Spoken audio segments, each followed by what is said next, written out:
사랑하는 성도님들, 오늘 여러분께 아주 중요한 질문을 하나 드리고 싶습니다. 성령님이 정말 당신 안에 계십니까? 혹시 교회만 다니면 성령님이 계시는 것으로 생각하고 계시지는 않습니까? 세례를 받았으니 당연히 성령님이 계시겠지 하고 추측만 하고 계시지는 않습니까? 아니면 성령님이 계신지 안 계신지 확신이 없어서 불안하지는 않으십니까? 많은 분들이 이 부분에서 혼란스러워합니다. 성령님에 대해 들어는 봤는데 정확히 어떤 분인지 모릅니다. 성령님이 내 안에 계신다는데 어떻게 알 수 있는지 모릅니다. 그저 막연하게 믿어야 한다고만 생각합니다. 그런데 말씀입니다. 성령님이 정말 당신 안에 오셨다면 분명한 증거가 나타납니다. 반드시 일어나는 변화들이 있습니다. 성경은 이것을 명확하게 가르쳐주고 있습니다. 오늘 저는 성령님이 당신 안에 오셨다면 반드시 일어나는 7가지를 말씀드리고자 합니다. 이것은 신비한 체험이나 특별한 은사만을 말하는 것이 아닙니다. 모든 성령 받은 사람에게 공통적으로 나타나는 분명한 증거들입니다. 오늘 말씀을 들으시면서 여러분 자신을 점검해 보시기 바랍니다. 과연 내 안에 성령님이 계시는가? 그 증거가 내 삶에 나타나고 있는가? 그럼 지금부터 함께 성령님의 역사하심을 살펴보겠습니다. 첫 번째로 성령님이 당신 안에 오시면 예수님이 주님이심을 고백하게 됩니다. 이것이 가장 기본적이고 중요한 증거입니다. 고린도전서 12장 3절 말씀을 보십시오. 그러므로 내가 너희에게 알리노니 하나님의 영으로 말하는 자는 누구든지 예수를 저주할 자라 하지 아니하고 또 성령으로 아니하고는 누구든지 예수를 주시라 할 수 없느니라. 성령으로 아니하고는 누구든지 예수를 주시라 할 수 없다는 것입니다. 이 말씀이 무슨 뜻입니까? 단순히 입으로 예수님을 주라고 부르는 것을 말하는 게 아닙니다. 진정으로 마음속 깊이 예수님을 나의 주인으로 인정하고 고백하는 것입니다. 예수님이 나의 구주이시고 나의 왕이시며 나의 모든 것이심을 믿는 것입니다. 이것은 사람의 힘으로 되지 않습니다. 성령님께서 우리 마음에 역사하실 때만 가능합니다. 베드로를 보십시오. 베드로는 예수님과 3년을 함께 다녔습니다. 수많은 기적을 봤습니다. 오병이어의 기적도 봤고 물 위를 걸으시는 것도 봤고 죽은 자를 살리시는 것도 봤습니다. 그런데 예수님이 잡히시자 어떻게 했습니까? 3번이나 예수님을 부인했습니다. 나는 그 사람을 알지 못한다고 저주까지 하며 말했습니다. 왜 그랬습니까? 아직 성령님이 오시지 않았기 때문입니다. 그런데 오순절에 성령님이 임하신 후에는 어떻게 되었습니까? 사도행전 2장을 보면 베드로가 담대히 외칩니다. 이스라엘 온 집은 확실히 알지니 너희가 십자가에 못 박은 이 예수를 하나님이 주와 그리스도가 되게 하셨느니라. 완전히 다른 사람이 되었습니다. 죽음도 두려워하지 않고 예수님이 주님이심을 선포합니다. 이것이 성령의 역사입니다. 사도행전 4장 12절에서도 베드로는 말합니다. 다른 이로서는 구원을 받을 수 없나니 천하 사람 중에 구원을 받을 만한 다른 이름을 우리에게 주신 일이 없음이라. 오직 예수님만이 구원자이심을 확신 있게 선포합니다. 이것이 성령 받은 사람의 고백입니다. 사랑하는 성도님들, 여러분은 어떠십니까? 진정으로 예수님을 주님으로 믿고 계십니까? 예수님 없이는 살 수 없다고 고백할 수 있습니까? 예수님이 나의 구주이시고 나의 전부라고 확신하십니까? 만약 그렇다면 그것이 바로 성령님이 당신 안에 계신다는 첫 번째 증거입니다. 혹시 아직도 예수님에 대해 확신이 없으십니까? 교회는 다니는데 예수님이 정말 하나님의 아들인지 의심스럽습니까? 예수님 믿는 것이 여러 종교 중 하나일 뿐이라고 생각하십니까? 그렇다면 아직 성령님을 받지 못한 것입니다. 성령님께 간구하십시오. 예수님이 누구신지 알게 해달라고 기도하십시오. 그러면 성령님께서 여러분의 눈을 열어주실 것입니다. 두 번째로 성령님이 당신 안에 오시면 하나님을 아버지라 부르게 됩니다. 이것도 놀라운 변화입니다. 로마서 8장 15절 말씀입니다. 너희는 다시 무서워하는 종의 영을 받지 아니하고 양자의 영을 받았으므로 우리가 아빠 아버지라고 부르짖느니라. 양자의 영을 받았다는 것입니다. 양자가 무엇입니까? 법적으로 아들이 되는 것입니다. 본래 남의 자식이었는데 입양되어 진짜 아들이 되는 것입니다. 우리는 본래 하나님과 상관없는 죄인이었습니다. 그런데 예수님의 십자가 보혈로 하나님의 자녀가 되었습니다. 이것이 양자입니다. 그래서 이제 하나님을 아버지라 부를 수 있게 되었습니다. 갈라디아서 4장 6절도 같은 말씀입니다. 너희가 아들이므로 하나님이 그 아들의 영을 우리 마음 가운데 보내사 아빠 아버지라 부르게 하셨느니라. 하나님이 그 아들의 영, 즉 성령님을 우리 마음에 보내셨습니다. 그래서 우리가 아빠 아버지라고 부를 수 있게 되었습니다. 여기서 아빠라는 표현이 중요합니다. 아빠는 아람어로 아버지를 친근하게 부르는 말입니다. 마치 우리말로 아빠 아버지라고 부르는 것과 같습니다. 성령님이 오시면 하나님이 멀리 계신 두려운 존재가 아니라 가까이 계신 사랑의 아버지가 됩니다. 엄격한 재판관이 아니라 따뜻한 아빠가 됩니다. 무서워서 떠는 게 아니라 사랑해서 가까이 가게 됩니다. 구약시대 사람들을 보십시오. 하나님을 두려워했습니다. 시내산에 불이 내려오고 우레소리가 나니까 백성들이 떨었습니다. 하나님을 직접 보면 죽는다고 생각했습니다. 그래서 모세를 통해서만 하나님께 나아갔습니다. 거리감이 있었습니다. 그런데 신약시대는 다릅니다. 예수님을 통해 하나님께 직접 나아갈 수 있게 되었습니다. 성령님이 우리 안에 계시니까 언제든지 하나님을 아버지라 부를 수 있습니다. 히브리서 4장 16절이 말합니다. 그러므로 우리는 긍휼하심을 받고 때를 따라 돕는 은혜를 얻기 위하여 은혜의 보좌 앞에 담대히 나아갈 것이니라. 담대히 나아갈 수 있습니다. 왜입니까? 우리가 하나님의 자녀이기 때문입니다. 성령님이 우리 안에 계시기 때문입니다. 사랑하는 성도님들, 여러분은 기도할 때 어떻게 하십니까? 하나님을 먼 곳에 계신 두려운 분으로 생각하십니까? 아니면 가까이 계신 사랑의 아버지로 느끼십니까? 성령님이 계시면 하나님이 아버지로 느껴집니다.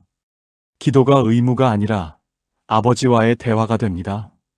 무엇이든 아뢰고 싶어집니다. 슬플 때도 기쁠 때도 아버지께 달려가고 싶어집니다.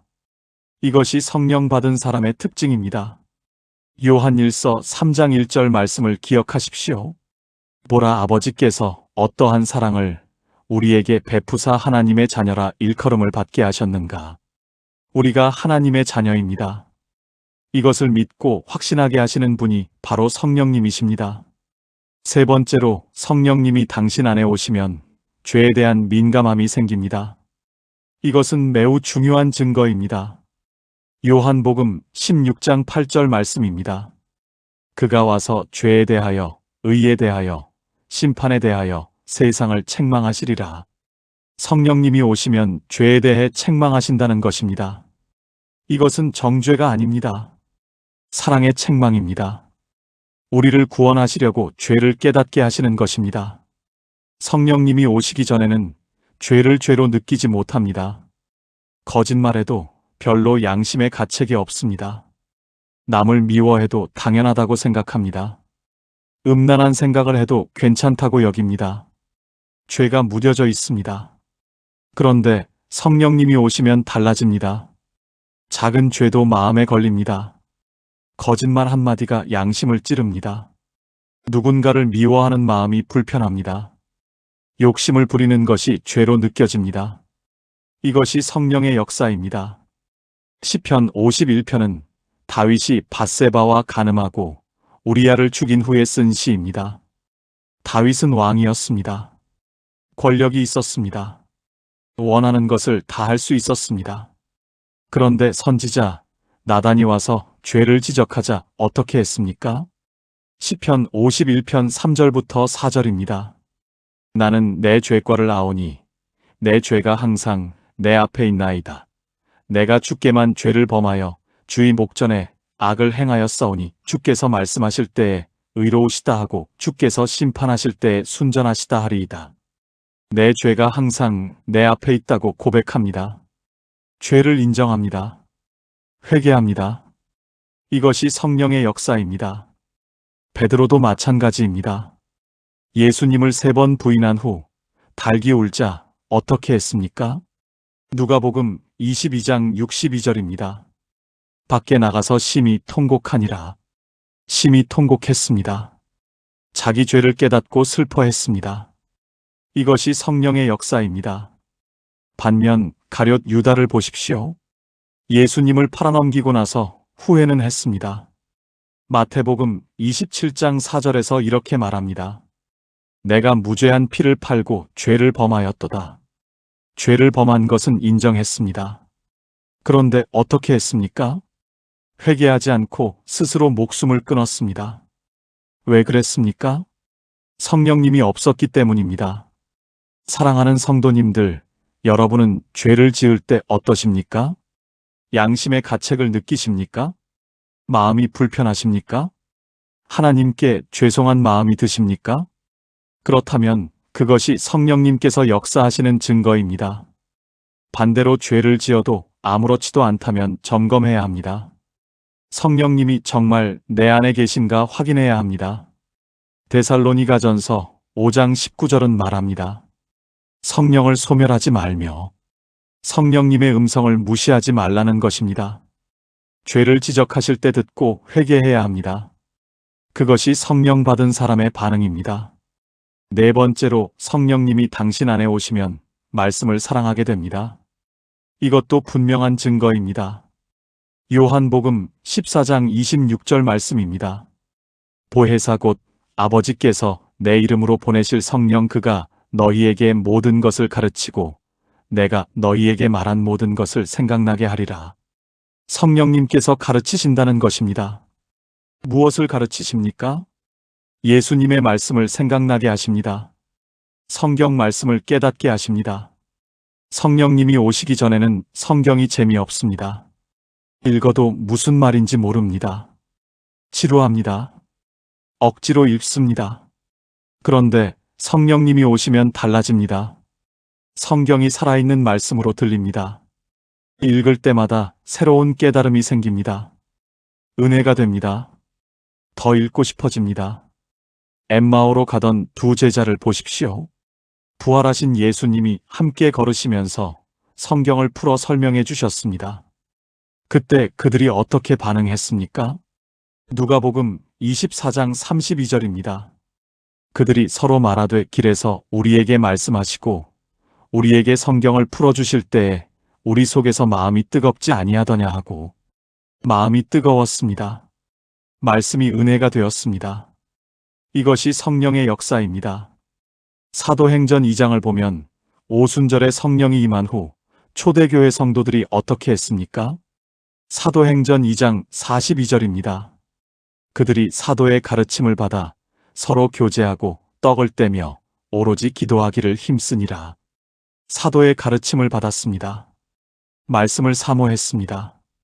힘써 배웠습니다. 이것이 성령 받은 사람들의 모습입니다. 시편 1편 2절도 말합니다.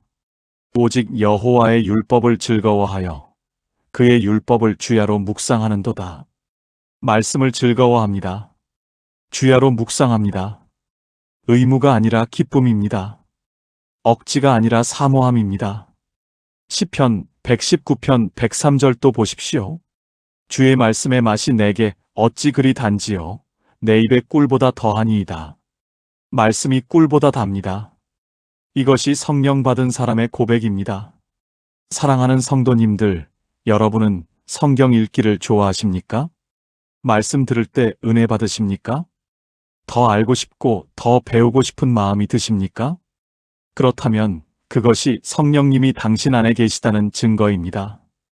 반대로 성경이 지루하고 교회 설교가 재미없다면 점검해야 합니다.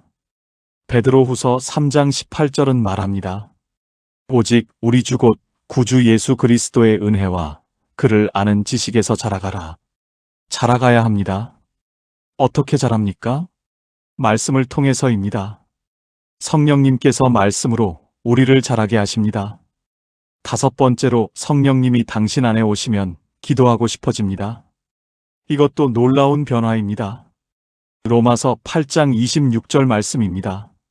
이와 같이 성령도 우리의 연약함을 도우시나니 우리는 마땅히 기도할 바를 알지 못하나 오직 성령이 말할 수 없는 탄식으로 우리를 위하여 친히 간구하시느니라.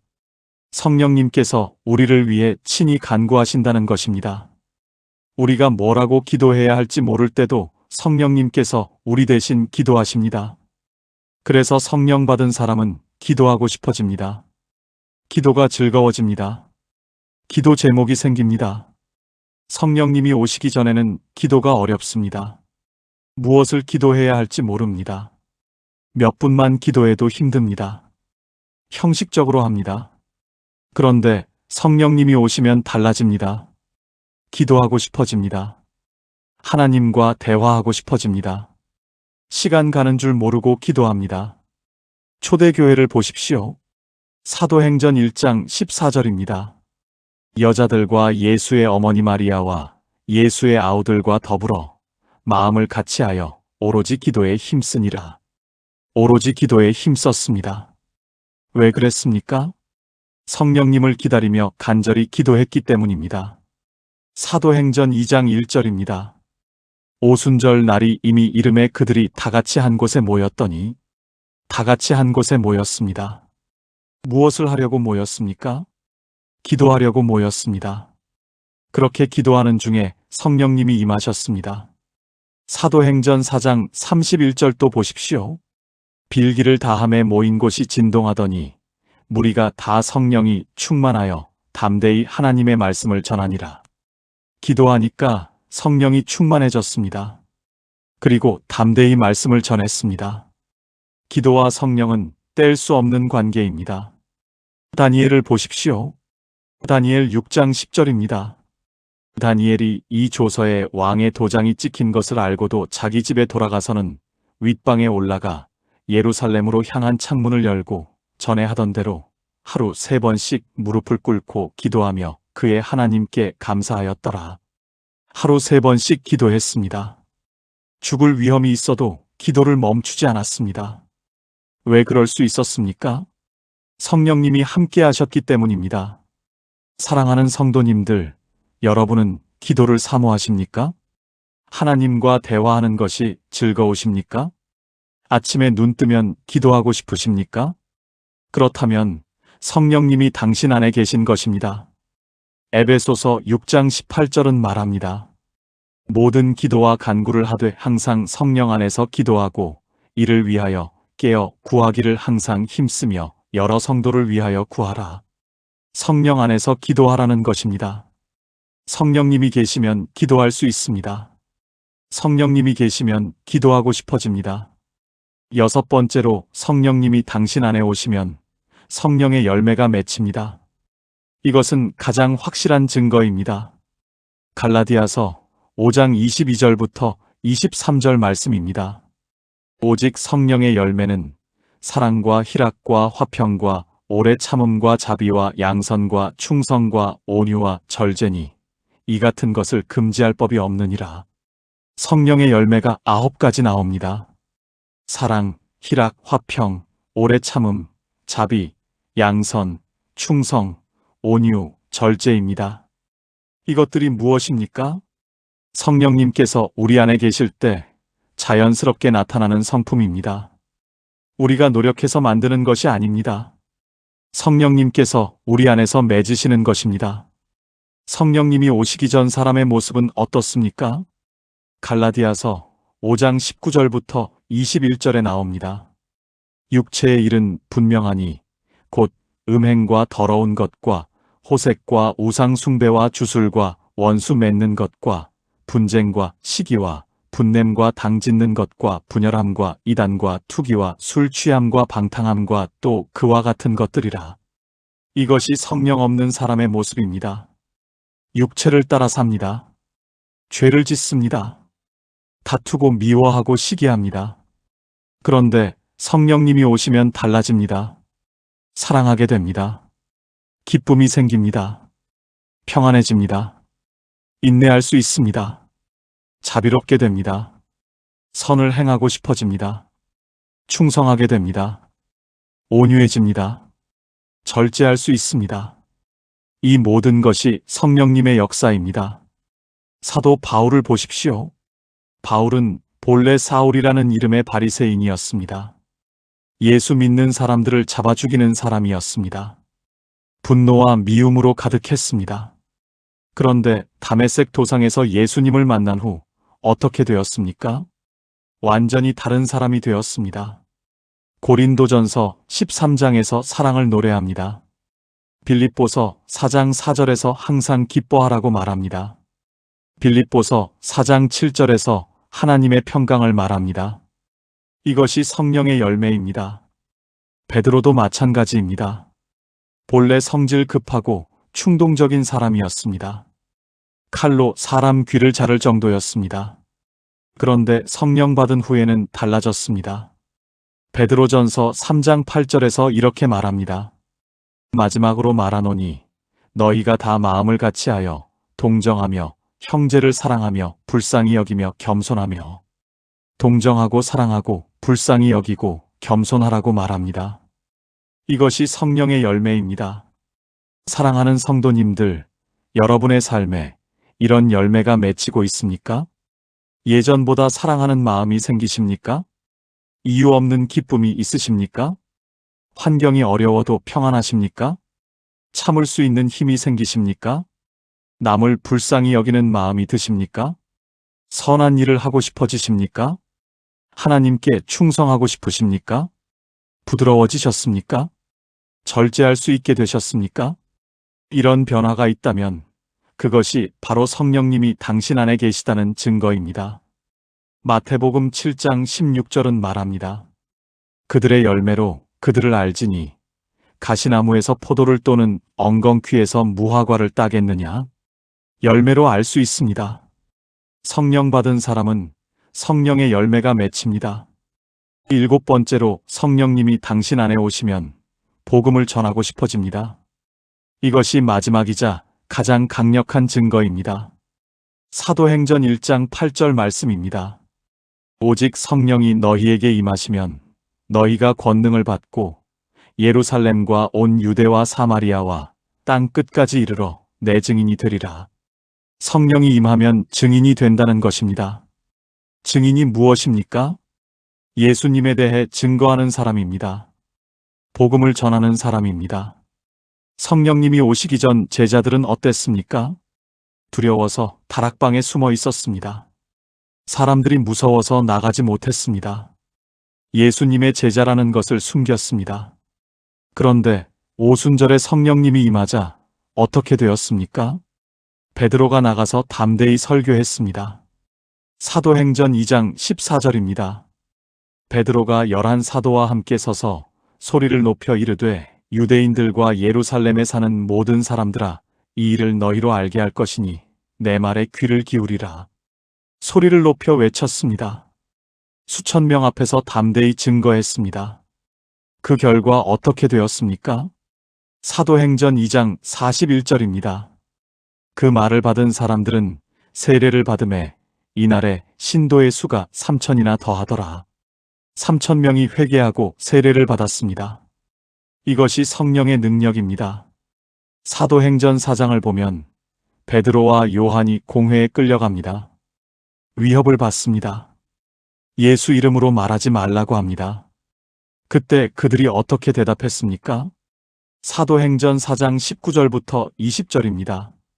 베드로와 요한이 대답하여 이르되 하나님 앞에서 너희의 말을 듣는 것이 하나님의 말씀을 듣는 것보다 옳은가 판단하라. 우리는 보고 들은 것을 말하지 아니할 수 없다 하니 말하지 아니할 수 없다고 했습니다. 막을 수 없었습니다. 왜입니까? 성령님께서 역사하셨기 때문입니다. 사도행전 5장에서도 또 잡혀갑니다. 매를 맞습니다. 그래도 멈추지 않습니다. 사도행전 5장 42절입니다. 그들이 날마다 성전에 있든지 집에 있든지 예수는 그리스도라고 가르치기와 전도하기를 쉬지 아니하니라. 쉬지 않았습니다. 왜 그랬습니까? 성령님이 그들 안에 계셨기 때문입니다. 사도 바울도 마찬가지입니다. 성령 받은 후 쉬지 않고 복음을 전했습니다. 고린도전서 9장 16절에서 이렇게 고백합니다. 내가 복음을 전할지라도 자랑할 것이 없음은 내가 부득불할 일임이라. 만일 복음을 전하지 아니하면 내게 화가 있을 것이로다. 복음을 전하지 않으면 화가 있다고 했습니다. 전하지 않을 수 없었습니다. 이것이 성령의 역사입니다. 빌립 집사를 보십시오. 사도행전 8장에서 사마리아에 복음을 전했습니다. 그 다음에 성령님께서 광야로 인도하십니다. 거기서 에디오피아 내시를 만나 복음을 전합니다. 언제 어디서나 복음을 전했습니다. 왜 그랬습니까? 성령님이 함께 하셨기 때문입니다. 사랑하는 성도님들, 여러분은 어떠십니까? 예수님을 다른 사람에게 소개하고 싶으십니까? 가족에게, 친구에게, 이웃에게 복음을 전하고 싶으십니까? 예수님이 얼마나 좋으신지 말하고 싶으십니까? 그렇다면 그것이 바로 성령님이 당신 안에 계시다는 증거입니다. 반대로 전혀 전도할 마음이 없다면 점검해야 합니다. 마태복음 28장 19절은 명령합니다. 그러므로 너희는 가서 모든 민족을 제자로 삼아 아버지와 아들과 성령의 이름으로 세례를 베풀고 가서 제자 삼으라는 것입니다. 이것은 선택이 아니라 명령입니다. 성령 받은 사람은 이 명령에 순종하고 싶어집니다. 전도하고 싶어집니다. 로마서 1장 16절도 기억하십시오. 내가 복음을 부끄러워하지 아니하노니 이 복음은 모든 믿는 자에게 구원을 주시는 하나님의 능력이 됨이라.